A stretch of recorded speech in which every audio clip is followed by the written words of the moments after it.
الحمد لله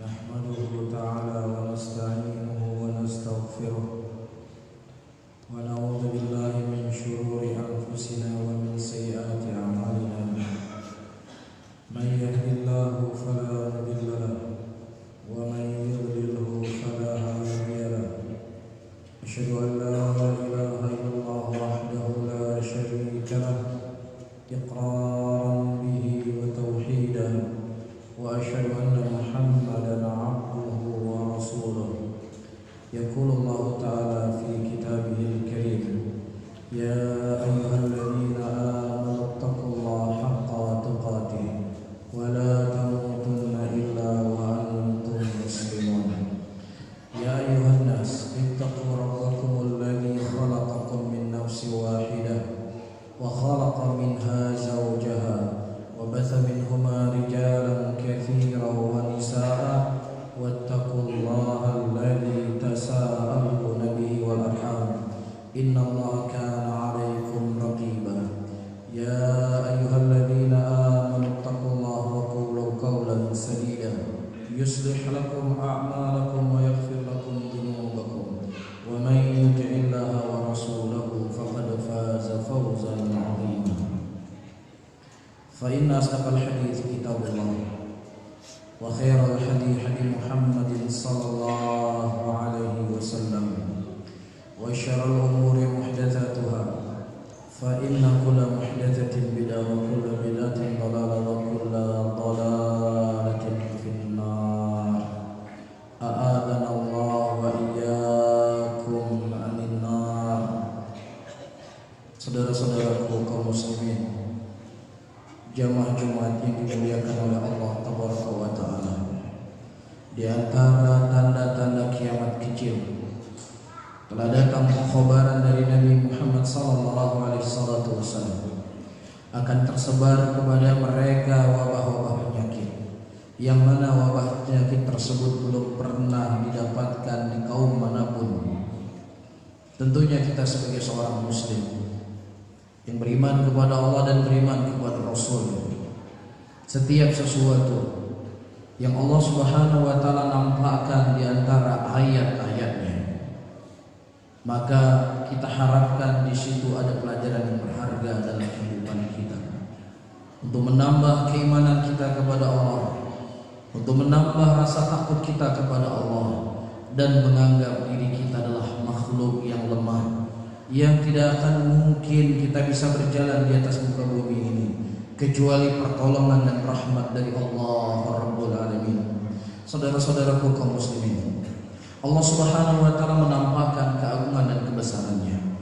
Allah tidak mengirim kepada kita sebuah monster yang besar yang akan bisa menghancurkan bumi ini. Allah tidak mendatangkan kepada kita raksasa yang bisa menghancurkan gunung, tetapi Allah Subhanahu wa Ta'ala mendatangkan kepada kita sebuah virus yang sangat kecil sekali, yang tidak akan mungkin bisa kita lihat dengan mata telanjang, yang dia tidak bisa kita pegang dengan tangan kita, tetapi harus menggunakan alat-alat yang khusus yang itu ada di badan kita, tetapi membuat gugup bukan satu kecamatan, bukan satu kota, satu dunia. Seluruh dunia hari ini kaget. Mereka bingung bagaimana bisa menghilangkan satu virus yang sangat kecil di badan mereka. Cina, salah satu negara dikuasa di muka bumi ini. Apa yang tidak dimiliki oleh Cina? Mereka memiliki harta yang sangat banyak. Mereka memiliki teknologi yang sangat canggih. Mereka memiliki militer yang sangat kuat, perekonomian sangat tangguh. Hampir tidak ada negara di dunia ini yang berani melawan Cina. Tetapi subhanallah, Allah Subhanahu wa Ta'ala menampakkan keagungan dan kebesarannya, bahwasannya kekuasaan, harta, ilmu yang dimiliki oleh Cina tidak mampu untuk berhadapan Satu hukuman yang diputus oleh Allah Subhanahu wa taala. Di sini memberikan pelajaran yang berharga untuk kita. Kalau seandainya ini tidak bisa kita jadikan sebagai pelajaran, kita khawatir hati kita sudah mati.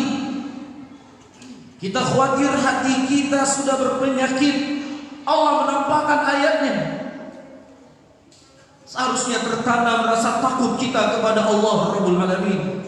Seharusnya kita merasa kita adalah manusia, sehebat apapun kita di dunia ini, ternyata ketika diperhadapkan dengan kekuasaan Allah, kita tidak akan mampu untuk berbuat apa-apa. Allah Subhanahu wa taala hanya menampakkan sedikit dari kekuasaannya di dunia ini. Dan sisanya Allah Subhanahu wa taala akan menampakkan kepada kita seluruhnya bagaimana dahsyatnya neraka, bagaimana panasnya api neraka Allah Rabbul Alamin. Inilah harus kita renungi saudara-saudara kaum muslimin. Inilah harus kita pikirkan setiap saat dalam langkah kehidupan kita. Apa yang akan aku jawab ketika Allah Subhanahu wa taala bertanya kepadaku, "Ya fulan, aku telah memberikan umur untuk kalian, aku telah memberikan nikmat untuk kalian, aku telah memberikan rezeki untuk kalian. Apakah nikmat dan rezeki tersebut kalian gunakan untuk beribadah kepadaku atau tidak?" Satu virus yang dikirim oleh Allah kita tidak mampu untuk menghilangkannya. Bagaimana lagi kita akan menjawab pertanyaan Allah Subhanahu wa taala kelak di yaumul qiyamah? Ini harus selalu kita renungkan saudara-saudara kaum muslimin. Hari itu akan datang. Hari itu akan menghampiri kita. Apakah kita siap ataukah kita tidak siap? Kematian tidak melihat apakah Anda sudah bertobat kepada Allah. Kematian tidak menunggu apakah Anda sudah sujud kepada Allah. Kematian tidak memandang apakah Anda tua ataukah Anda muda. Kematian tidak melihat apakah Anda sakit ataukah Anda sehat. Idza jaa ajaluhum la yastakhiruna sa'atan wa la yastaqdimun. Ketika datang ajal kepada kalian, maka dia tidak akan dimajukan dan tidak akan dimundurkan sedikit pun oleh Allah Rabbul Alamin. Berapa banyak manusia hari ini mereka berkata, "Tunggulah bau mulung publobon baru punya masjid. Tunggulah sampai saya punya cucu, baru saya akan fokus dengan ibadah kepada Allah Rabbul Alamin." Para hadirin yang dimuliakan oleh Allah, hari-hari ini orang-orang yang mereka dikubur dalam kuburnya, mereka menjerit, mereka menangis, mereka memohon untuk dikembalikan ke dunia ini agar bisa beribadah, agar bisa beramal saleh. Law ruddu la'adu limanuhu anhu wa innahum lakadzibun. Ketika mereka berdoa dan memohon kepada Allah, Rabbirji'uni la li'amalu salihah fima tarak. Ya Rabbku, kembalikanlah aku ke dunia supaya aku bisa beramal soleh dari apa yang telah aku tinggalkan. Kata Allah dalam ayat yang lainnya, Law ruddu la'adu limanuhu anhu wa innahum lakadzibun. Kalau seandainya orang-orang yang telah dikubur dalam kuburnya, setelah mereka melihat bagaimana dahsyatnya azab kubur, ketika setelah Allah memperlihatkan kepadanya bagaimana tempat duduknya dalam neraka, ketika Allah telah menghimpit kuburnya, seandainya mereka dikembalikan ke dunia yang mereka berjanji untuk beramal saleh, maka kata Allah, niscaya mereka akan kembali melakukan apa yang dulunya mereka lakukan. Ketika hidup di dunia sekarang, dia meninggalkan sholat, dia minta kembali kepada Allah untuk sholat, bohong, dusta, itu semua tidak akan dia lakukan. Ketika sekarang dia mabuk-mabukan, ketika dia sekarang makan riba, ketika sekarang dia berzina, kalau seandainya dia mati dan kemudian dibangkitkan kembali untuk hidup di dunia ini, maka niscaya dia tetap akan berbuat dosa dan bermaksiat kepada Allah Rabbul Alamin. Oleh karena itu Allah menyebutkan inna wa innahum lakadzibun, mereka itu pendusta, kata Allah Rabbul Alamin. Jadi tidak ada jaminan para hadirin 40 tahun yang akan datang atau 20 tahun yang akan datang, ketika umur kita sudah genap 40 tahun, kita akan lebih fokus untuk taat kepada Allah. Tidak ada jaminan. Orang yang sudah dalam kubur, sudah diadab dalam kuburnya, telah diperlihatkan kepadanya neraka, dikembalikan ke dunia, dia terus akan bermaksiat kepada Allah Rabbul Alamin. Ini pelajaran yang pertama yang harus kita petik dari musibah yang menimpa kita hari ini. Yang kedua, saudara-saudara kaum muslimin yang dimuliakan oleh Allah Rabbul Alamin, segala sesuatu yang ada di muka bumi ini semuanya adalah ketentuan dan takdir dari Allah Rabbul Alamin. Tidak ada satupun makhluk yang berjalan di muka bumi ini. Tidak ada sesuatu yang bisa memberikan mudarat di muka bumi ini. Tidak ada sesuatu yang memberikan manfaat di muka bumi ini, kecuali itu semua adalah izin dari Allah Rabbul Alamin. Dedaunan yang jatuh dari pohonnya, dia tidak akan jatuh kecuali setelah dapat izin dari Allah Rabbul Alamin. Seekor sumut yang ada dalam lubang, dia tidak akan bisa bertelur kecuali dengan izin Allah Subhanahu wa taala. Segala sesuatu itu adalah sesuai dengan kehendak Allah. Penyakit datang dari Allah dan obatnya juga datang dari Allah. Sebelum kita berpikir A, sebelum kita berpikir B, sebelum kita berpikir C, yang pertama yang harus kita pikirkan adalah kita serahkan diri kita kepada Allah Rabbul Alamin. Sebelum kita berpikir obat, sebelum kita berpikir vaksin, sebelum kita berpikir dokter, sebelum kita berpikir obat, yang pertama kali yang harus kita pikirkan adalah kita serahkan diri kita kepada Allah Rabbul Alamin. Karena di sisinya lah segala kebaikan, di sisinya lah yang mampu untuk menghilangkan segala kemudaratan. Dan Allah telah berjanji dalam Al-Quranul Karim, kalau seandainya penduduk sebuah negeri mereka beriman kepada Allah, seandainya mereka bertakwa kepada Allah, seandainya mereka taat kepada Allah, Allah akan berikan keberkahan kepada mereka, Allah akan berikan ketenangan kepada mereka, Allah akan jauhkan kepada mereka dari segala mara bahaya. Allah sebutkan dalam ayat Al-Quran, "Lau anna ahlal qura amanu wattaqau lafatahna alaihim barakatim minas samai wal ardh." Kalau seandainya penduduk sebuah negeri mereka beriman dan bertakwa kepada Allah Subhanahu wa taala, niscaya Allah akan memberikan kepada mereka keberkahan dari langit dan dari bumi. Sehingga hal yang pertama, para hadirin, banyaklah beristighfar kepada Allah. Banyaklah kita memohon ampun kepada Allah. Kembalilah kepada Allah Rabbul Alamin. Allah menyebutkan dalam ayatnya, "Maka Allahu mu'adzibahum wa hum yastaghfirun." Allah tidak akan mengadab suatu kaum. Penyakit itu adalah adab, wabah itulah adalah adab, virus adalah adab. Yang mungkin belum pernah ada virus sebelumnya. Kalau dulu ada virus AIDS yang sangat mengerikan dan mematikan, mungkin dia akan bisa berpindah penyakit tersebut ketika ada hubungan badan atau ada hubungan suntik atau yang semisalnya.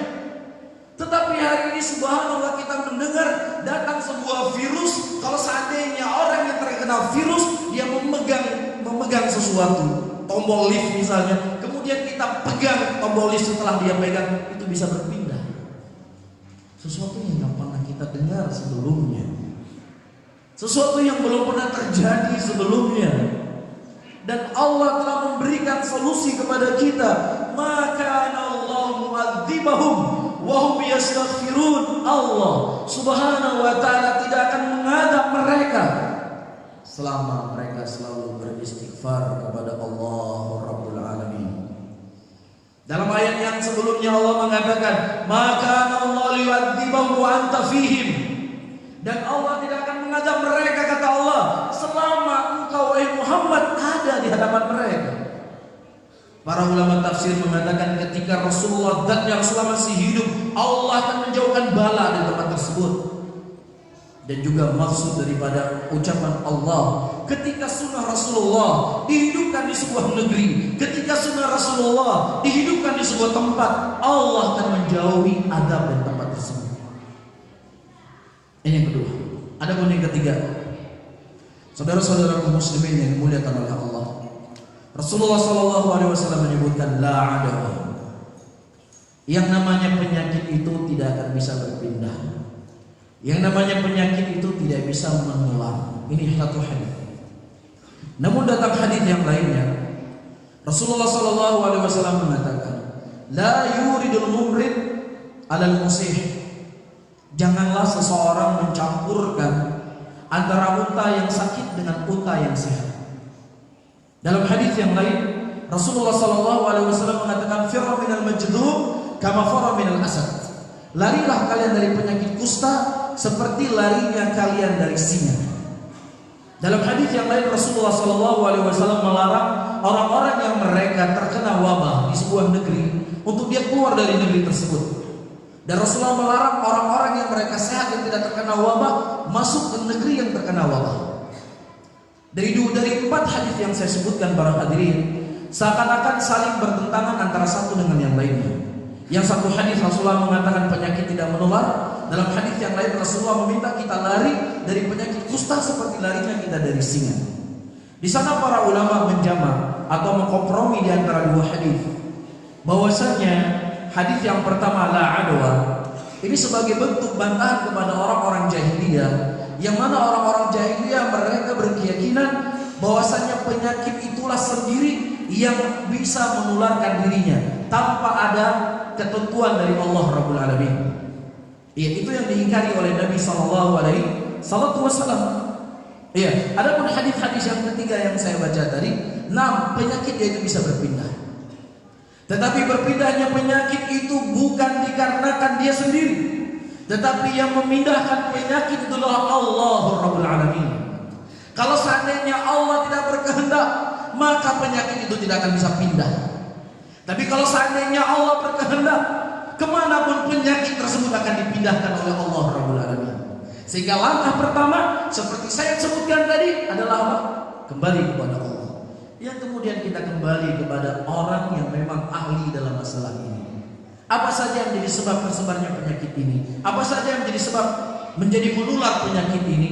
Nanti dokter akan berbicara 1, 2, 3, dan 4. Kemudian kita berusaha untuk menjauhi hal-hal tersebut agar kita tidak bisa tercemarkan atau berpindahnya penyakit ke badan kita.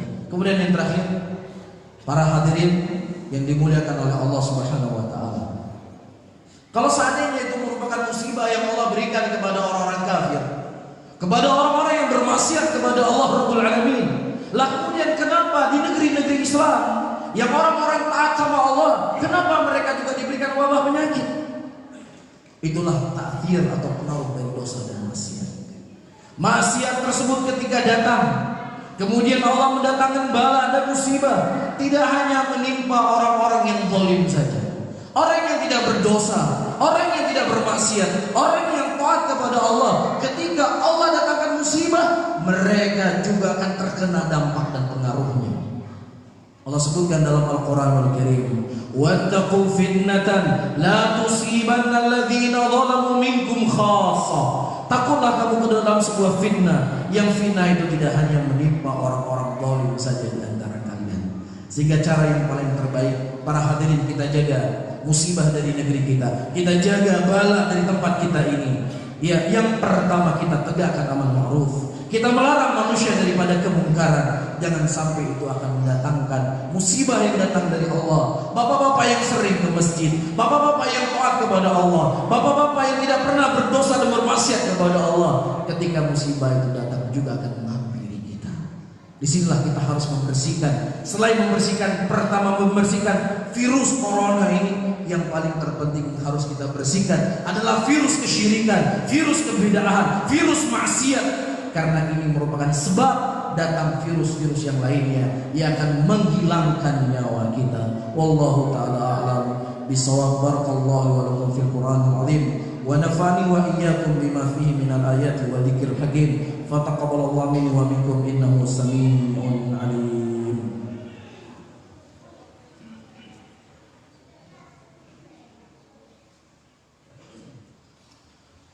Alhamdulillah, alhamdulillah hamdan katsiran thayyiban mubarakan fih, mubarakan alaih, kama yuhibbu rabbuna wa yarda. Wa usalli wa usallim ala nabiyyil karim Muhammadin wa ala alihi wa ashabihi wa man tabi'ahum bi ihsanin ila yaumiddin.